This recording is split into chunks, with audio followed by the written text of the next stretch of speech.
into the shop, they around the weed, I smoke weed, but not in front of them, but they know about the plant, right? And my son's like, I want to work for Canna-House. They always see what we doing. So we was just sitting around, and I was like, yo, we got to do a program for kids. That's dope. You know what I'm saying? It's going to be called the CARE program. Just like it's a play off the DARE program, but CARE stands for Cannabis Awareness Readiness Education. So it's not a prevention program. You know what I'm saying? This is the adaptive program. This is a forthcoming program. You know what I'm saying? So we want to teach kids and help them understand or what it would be like with their first encounter with cannabis. You know what I'm saying?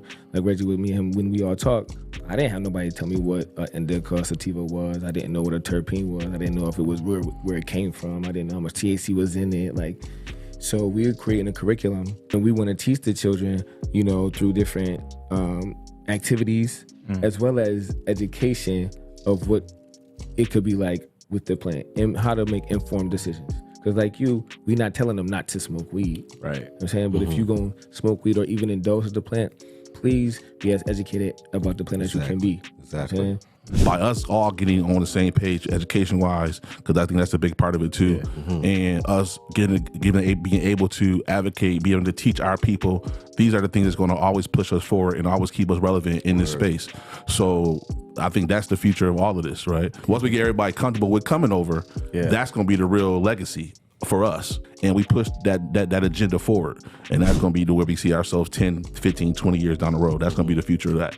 So those kids we helped out, they're going to, like you said earlier, we're going to be the business owners. They're going to be the ones hiring. They're going to be the ones millionaires off of this, instead of going to jail for this same simple plant that's been going on for 40 years, 50 years, 60 years. You know what I mean? And so I feel like we could, again, use cannabis as the vehicle. It started to allow us to start talking about a lot of issues that we have, and you tie it back into cannabis. And so it's all about the conversation you were bringing up. It's about the program that we're bringing to the community. And so when we get into this industry, unlike those things, we had to explain to our customer what we were doing, why what we were doing was valuable. And so at the heart of everything we do is let's educate before we start entertaining. Legacy to legal. That was a term that was really popular last couple of years, but transition to legacy market, those who have created a pathway to see that selling cannabis is a viable business model. But regulation in New York State and in actuality, legislation federally is not written yet. So it's our job to get involved in the writing. And that's what we learned in this process is, if it's not written yet, you can affect that. It's really, really important that you get involved in the process of things getting developed, so you're not just sitting on the backside going, oh man, I can't believe this is happening to us. You could be a part of the happening.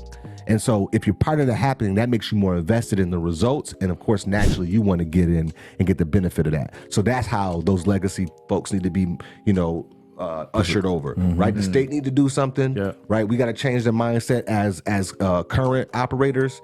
And then we also have to push this message of, hey, there's more on the other side for us, if we get involved now. And that's how we really get to reap the benefits.